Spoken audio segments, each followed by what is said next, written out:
Я здесь, чтобы выйти и одержать победу любой ценой. Я полностью выложусь там. Погнали.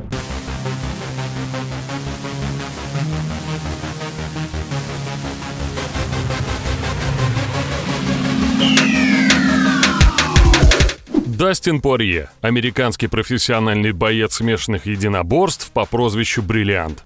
История его жизни является ярким примером того, как высоко можно подняться, если идти к своей цели, несмотря ни на что. По просьбам наших подписчиков в этом видео мы расскажем о пути Порье от трудного подростка до одного из самых успешных бойцов ММА. Микс-шоу представляет. Дастин Порье. Как живет главный соперник Конора Макгрегора. Дастин Глен Порье родился 19 января 1989 года в Лафайетте, американского штата Луизиана. Он принадлежит к субэтнической группе каджунов, имеющих франко-канадские корни, чем очень гордится. Дастин изучал историю своего происхождения и с легкостью может рассказать о своем народе.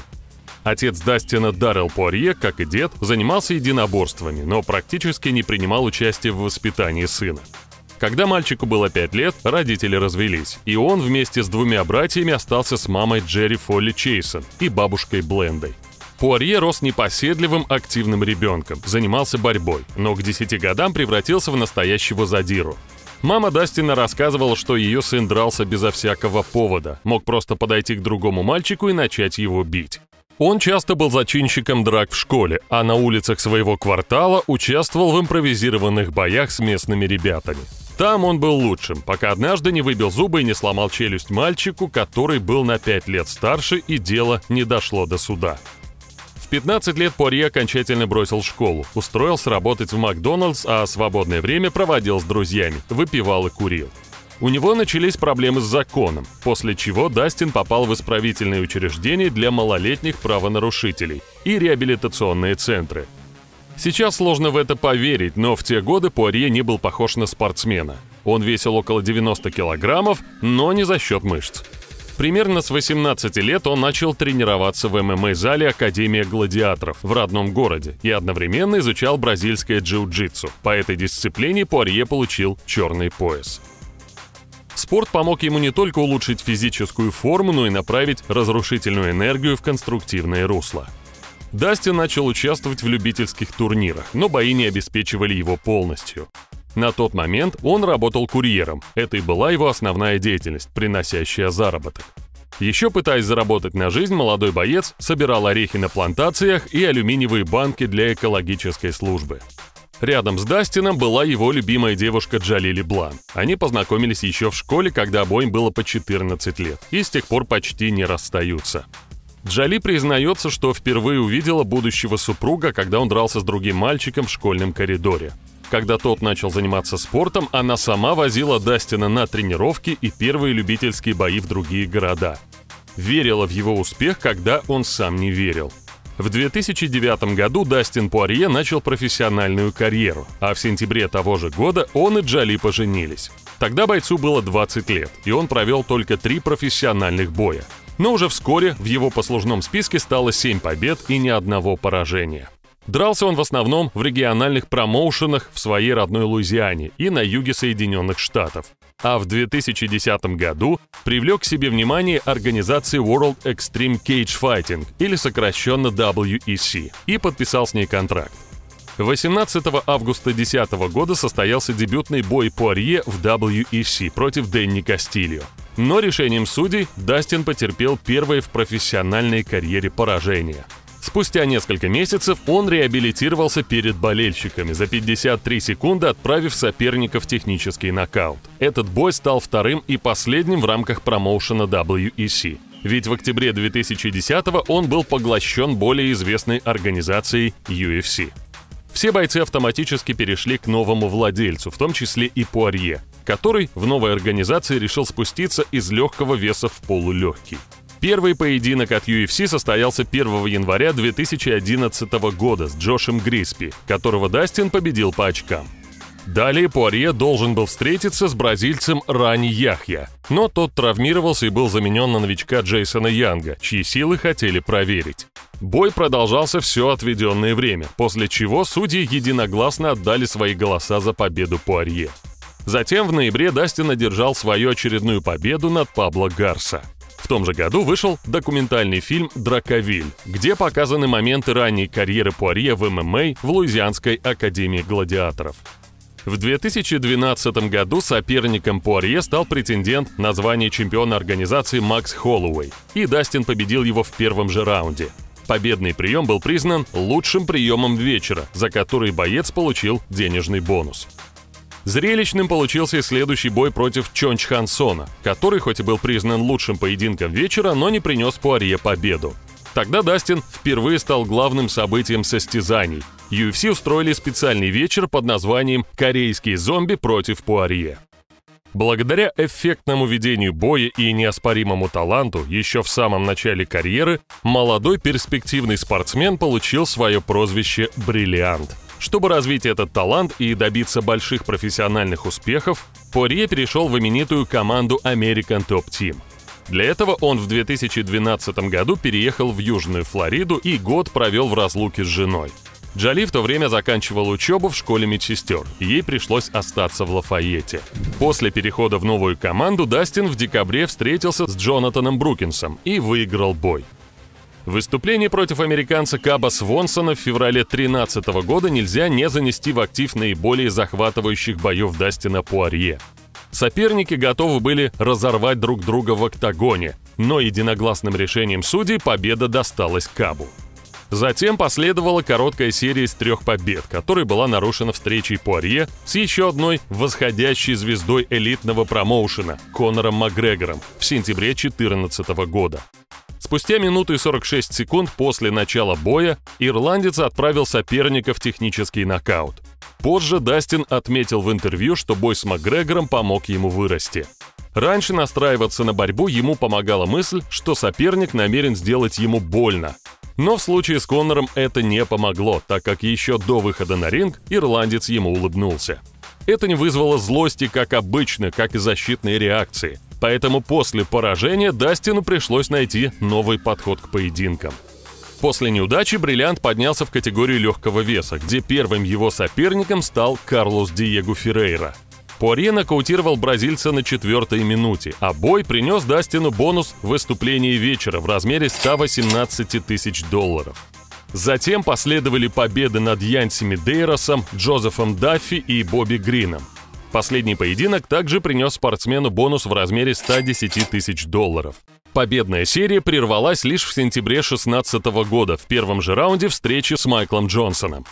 Незадолго до этого, 20 августа, у Дастина и его супруги Джоли родилась дочка Паркер Ноэль Пуарье. В 2017-м спортсмен провел 3 боя в UFC. Он выиграл у Джима Миллера и Энтони Петтиса, получив в обоих случаях бонус за лучший бой вечера. А бой с Эдди Альваресом арбитр встречи остановил во 2-м раунде после применения запрещенных ударов, и поединок был признан несостоявшимся. Подписав новый контракт с UFC, в апреле 2018 года Пуарье вышел в клетку против Джастина Гейджа, выиграл техническим нокаутом в начале 4-го раунда и в очередной раз удостоился награды за лучший бой вечера. В июле боец вновь встретился в октагоне с Эдди Альваресом и одержал победу техническим нокаутом. В том же году Дастин был номинирован на награду «Дух надежды» Американским обществом борьбы с раком, с которым уже долгое время сотрудничает. В апреле 2019-го Пуарье единогласным решением судей победил Макса Холлоуэя и завоевал титул временного чемпиона UFC. 7 сентября 2019 года в Абу-Даби состоялся бой, которого ждали несколько месяцев болельщики ММА. Против Дастина Пуарье в поединке за звание чемпиона UFC в легком весе вышел российский спортсмен Хабиб Нурмагомедов. Накануне их встречи при организации интервью с Дастином произошла забавная ошибка. Промоушен по ошибке разослал журналистам номер не бойца, а агентства оказания сексуальных услуг по телефону. Ошибку исправили после того, как на это пожаловались сразу несколько журналистов, пытавшихся дозвониться до Пуарье. Сам же бой продолжался до 3-го раунда, в котором Хабиб применил удушающий прием, тем самым выведя соперника из боя. Для американца это стало 6-м поражением в карьере. Он даже прослезился после боя. Противники разошлись на дружеской ноте, и, по словам Нурмагомедова, между ними установились уважительные отношения. После боя спортсмены обменялись футболками, которые позднее продали на аукционе, а вырученные средства перечислили в благотворительный фонд Пуарье. Эти деньги помогли обеспечить питьевой водой племя пигмеев в африканской Уганде. Что касается гонорара Дастина, то он заработал $290 тысяч. 250 из них непосредственно за бой и 40 за медиаактивность. Продажа экипировки после боя в благотворительных целях уже давно стала для американского спортсмена традицией. Его фонд, которым он управляет вместе с женой, помогал одному из филиалов всеамериканской сети банков еды. Отправлял деньги семье погибшего полицейского из родного для супругов города Лафайет. Строил игровую площадку для детей-инвалидов, покупал компьютеры и рюкзаки для школьников. В течение непростого для всего мира 2020 года фонд Пуарье пожертвовал 1000 обедов сотрудникам 3 крупных больниц в Лафайете. 27 июня 2020 в Лас-Вегасе состоялся поединок без зрителей между Дастином Пуарье и Дэном Хукером. Соперники боролись все отведенное время, после чего единогласным решением судей победу отдали Пуарье, а обоих бойцов наградили премией за лучший бой вечера. В общей сложности, включая бонусы и спонсорские выплаты, Дастин получил гонорар в размере $370 тысяч. Накануне этого поединка UFC объявили об учреждении новой премии для своих бойцов, которые занимаются волонтерством и благотворительностью. Первым спортсменом, которого удостоили награды сообщества Фореста Гриффина, стал именно Дастин Пуарье. Подаренные спонсором этой премии $25 тысяч спортсмен также направил на благотворительность. 23 января 2021 Дастин второй раз встретился с Конором Макгрегором и на этот раз одержал победу техническим нокаутом. Пуарье был гарантирован гонорар в $1 миллион за бой, не включая проценты от продаж платных трансляций. Кроме того, спортсмен получил бонус $50 тысяч за выступление вечера. Сразу после победы микрофон выхватил слова бойца, брошенные им в свой угол. «Я больше не дерусь, я больше это не люблю, я с этим покончил». На пресс-конференции он объяснил, что ему с трудом давался процесс подготовки, особенно в условиях коронавирусных ограничений. В раздевалке же Дастин достал фотографию, на которой изображены его жена и дочь, и поцеловал снимок, посвятив победу своей семье. В преддверии этого боя Конор Макгрегор пообещал перечислить в благотворительный фонд Пуарье $500 тысяч, но так этого и не сделал. По его словам, организация не сообщила, на какие конкретно цели будут потрачены средства, поэтому он предпочел перевести деньги напрямую в детский клуб Акадианы. В марте Дастин Пуарье отказался от поединка, заставший вакантным после ухода Хабиба Нурмагомедова из спорта пояс чемпиона. Американец предпочел сконцентрироваться на завершении трилогии с ирландцем Конором Макгрегором. Их третья встреча состоится 10 июля в Лас-Вегасе. Букмекеры дают равные шансы на успех обоих бойцов, а специалисты и любители смешанных единоборств делают свои прогнозы. Так, действующий чемпион UFC в полулегкой весовой категории Алекс Волконовский предполагает, что одержит победу Макгрегор. А голливудский актер Сильвестр Сталлоне считает, что это будет крутой бой, но предпочтение все же отдает Пуарье.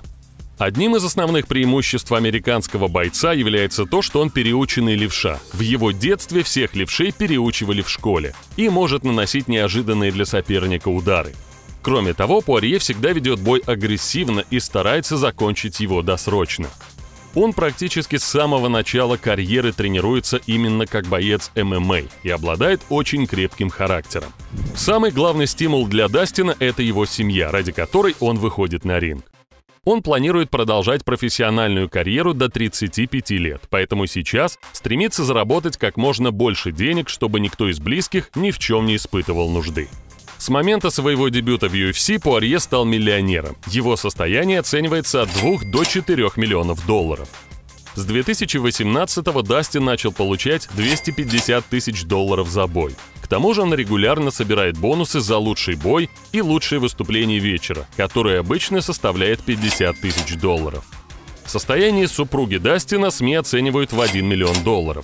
Джоли является директором и вице-президентом некоммерческой организации The Good Fight Foundation и помогает мужу с его брендом острого соуса на основе кайенского перца. К слову, на острый соус выбор Пуарье пал не случайно, ведь расслабиться после тяжелых боев бриллианту помогает готовка. В основном он предпочитает блюда кухни Южных Штатов США и даже мечтает запустить собственное кулинарное шоу. Вместе с женой-дочкой Дастин живет в доме в Лафайете в Луизиане. За свою верность родному городу в 2019 году он получил ключи от города. Сборы перед поединками боец проводит во Флориде. Там, в небольшом курортном городе Бока-Ратон, на восточном побережье, Пуарье в 2014 году приобрел двухэтажный дом площадью 202 квадратных метра за $284 тысячи, а в 2017 продал за 350. Особняк с 4 спальнями расположен в охраняемом закрытом комплексе с большим теннисным кортом, детской площадкой, прогулочными дорожками и парковой зоной, а с придомового участка открывается вид на небольшое озеро с фонтаном. У спортсмена есть коллекция роскошных автомобилей, в которую входит Rolls-Royce Ghost второй серии, который стоит около $311 тысяч, Cadillac CT6 стоимостью $74,5 тысячи, культовый маслкар Dodge Challenger и спорткар Ferrari 458 Италия. Тело бойца покрыто большим количеством татуировок, первую из которых, игральные кости в пламени, он набил в 14 лет дома. Там же был набит и огромный крест на правом бедре. Почти каждая татуировка несет в себе определенный смысл. Феникс на левом плече символизирует возрождение и непоколебимость. Рисунок на бицепсе правой руки изображает японскую военную маску, которая скрывает эмоции воина. На левой кисти набита геральдическая лилия, как напоминание о французских корнях. Большое значение для Дастина имеет татуировка, символизирующая его стиль жизни. На левой груди изображен тигровый узор и японский иероглиф над сердцем, который переводится как «путь воина». Также есть 4 женских имени – бабушки, мамы, жены и дочки. Слова вдохновения и вера, название родного штата Луизиана, дата свадьбы, а на задней стороне левого предплечья цитата из Библии, означающая прощение за грехи. Нашлось на теле Пуарье и место, правда небольшое, для рисунка отсылки к его прозвищу. На боковой части запястья правой руки набито изображение бриллианта. Уже совсем скоро состоится 3-й бой Дастина Пуарье против Конора Макгрегора. Поделитесь в комментариях, кто, на ваш взгляд, одержит победу на этот раз. Если вам понравилось видео, ставьте лайк, а также подписывайтесь на канал, чтобы не пропустить много интересного.